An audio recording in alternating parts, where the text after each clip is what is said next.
नमस्कार। प्रार्थना पथ के इस पवित्र मंच पर आपका स्वागत है। आज से हम श्रीमद् भागवत गीता की सीरीज की शुरुआत करने जा रहे हैं और आज का अपना पहला एपिसोड होगा महाभारत की युद्ध की पृष्ठभूमि के बारे में। तो आइए जानते हैं महाभारत की युद्ध की पृष्ठभूमि के बारे में। महाराज शांतनु कुरुवंश के एक प्रसिद्ध, प्रभावशाली, महापराक्रमी और धार्मिक सम्राट थे। इनकी पत्नी गंगा देवी की गर्भ से 8वें वसु के अंश से भीष्म का जन्म हुआ था, किंतु बालक के जन्म के अनंतर किसी विशेष कारण से वे अंतर्हित हो गई। महाराज शांतनु ने किसी समय आखेट करते हुए निषादों के राजा दासराज के घर एक अपूर्व रूपवती सुंदर कन्या को देखा। वस्तुतः वह राजकन्या उपरिचर वसु के वीर्य द्वारा एक मछली के पेट से पैदा हुई थी। निषाद राज बेटी की भांति उसका पालन पोषण करते थे। महाराज ने निषाद राज से उसकी शादी के लिए उस राजकन्या को मांगा, किंतु निषाद राज ने विवाह के लिए एक प्रतिबंध रखा, वह यह कि सत्यवती कुम्हारी राजा होगा। महाराज ने इसे स्वीकार नहीं किया। वे राजधानी लौट आए। यह बात किसी प्रकार युवराज भीष्म के कानों में पड़ी। उन्होंने पिता के मनोरथ की पूर्ति के लिए भीष्म प्रतिज्ञा की कि सत्यवती कुमारी राजा होगा तथा मैं आजीवन ब्रह्मचारी रहूंगा। इस प्रकार सत्यवती का विवाह पिता शांतनु के साथ करवाया। इस भीष्म प्रतिज्ञा के लिए उनके पिता ने इनको इच्छा मृत्यु का वरदान दिया। सत्यवती के गर्भ से महाराज शांतनु के 2 पुत्र हुए, चित्रांगद और विचित्रवीर्य। महाराज शांतनु की मृत्यु के पश्चात भीष्म ने चित्रांगद को राज सिंहासन पर बैठाया, किंतु इनकी असामयिक मृत्यु से विचित्रवीर्य को राज्यपद दिया गया। इनकी 2 पत्नियां थी, अंबिका और अंबालिका, किंतु निसंतान दशा में विचित्रवीर्य का भी असामयिक मृत्यु हो गई। पुत्रों के निधन से तथा वंश परंपरा के विरुद्ध हो जाने के कारण माता सत्यवती बड़ी दुखी हो गई। उन्होंने वंश की रक्षा के लिए अपने प्रथम पुत्र महर्षि वेदव्यास का स्मरण किया।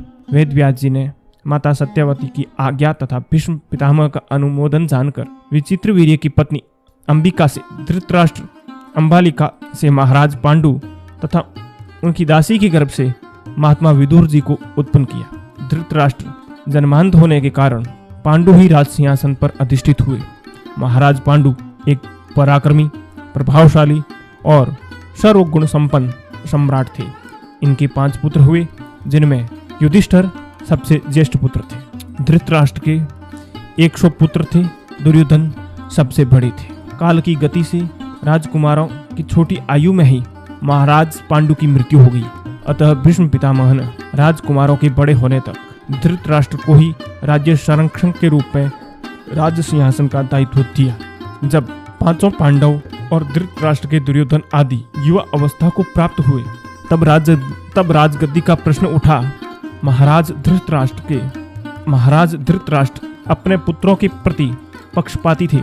वे छल बल से दुर्योधन को ही राज्य पद पर अभिषिक्त करना चाहते थे, किंतु भीष्म पितामह जैसे धार्मिक, पूज्य व्यक्तियों तथा प्रजा के दबाव के कारण ऐसा नहीं कर सके। दुर्योधन कली के अंश से पैदा हुआ था। वह बड़ा ही दुष्ट, दुराचारी और अधार्मिक व्यक्ति था। वह नाना प्रकार के षड्यंत्रों द्वारा पांडवों को मारकर निष्कंटक राज सिंहासन चाहता था। महाराज धृतराष्ट्र भी मन ही मन उसके बुरे कुकृत्यों का अनुमोदन करते थे। महर्षि व्यास, भीष्म पितामह, गुरु द्रोणाचार्य, महात्मा विदुर आदि के पुनः पुनः अनुरोध करने पर भी धृतराष्ट्र ने पांडवों को उनका प्राप्य आधा राज्य नहीं दिया। उन्होंने बाह्य रूप से युवराज युधिष्ठिर को आधे राज्य के राजा के रूप में अभिषेक कर नवनिर्मित वर्णावत नगर में भेज दिया। दुर्योधन उस नए राजभवन को जलाकर पांडवों को मार डालना चाहता था। धृतराष्ट्र भी इसमें उनका अनुमोदन करते थे, किंतु भगवत इच्छा से पांडव लोग किसी प्रकार बच निकले। इसके कुछ समय पश्चात द्रौपदी से पांडवों का विवाह हुआ। पांडव अभी जीवित है, यह बात पता लगने पर दुर्योधन ने पिता से परामर्श कर पांडवों को पुनः हस्तिनापुर में बुलवाया। इधर भीष्म पितामह आदि गुरुजनों के आदेश एवं प्रजा के अनुरोध से 5 पांडवों को खांडवप्रस्थ अथवा इंद्रप्रस्थ नामक स्थान का राजत्व सौंप दिया। पांडवों ने वहां श्री कृष्ण की सहायता से मय दानव द्वारा एक अद्भुत सुंदर नगरी और राजभवन का निर्माण करवाया। कुछ ही दिनों में पांडवों ने भारतवर्ष के बड़े बड़े राजाओं को जीतकर एक महाराजसूय यज्ञ का अनुष्ठान किया। महाराज धृतराष्ट्र एवं दुर्योधन आदि पांडवों के राजसूय यज्ञ को देखकर सुनकर ईर्ष्या से जल उठे। उन्होंने पुनः षड्यंत्र कर कपटतापूर्वक द्युत क्रीड़ा में पांडवों का राज्य ले लिया तथा उन्हें 12 वर्ष के लिए वनवास और 1 वर्ष के लिए अज्ञातवास के लिए बाध्य किया। किंतु वह समय पूरा होने पर भी पांडवों को उनका राज्य नहीं लौटाया गया। औरों की तो बात ही क्या, श्री कृष्ण भी पांडवों का दूत बनकर हस्तिनापुर में गए, किंतु दुर्योधन अपनी हट पर अड़ा रहा। उन्होंने 5 गांव की तो क्या, बिना युद्ध की सुई की नोक भर भी जमीन देना स्वीकार नहीं किया। धर्म की प्रतिष्ठा, साधुओं की रक्षा तथा दुष्टों के निग्रह के लिए भगवान श्री कृष्ण का आविर्भाव हुआ था। उन्होंने इस महाभारत के युद्ध द्वारा अर्जुन और भीष्म को निमित्त बनाकर पृथ्वी का भार कुछ अंशों में हरण किया।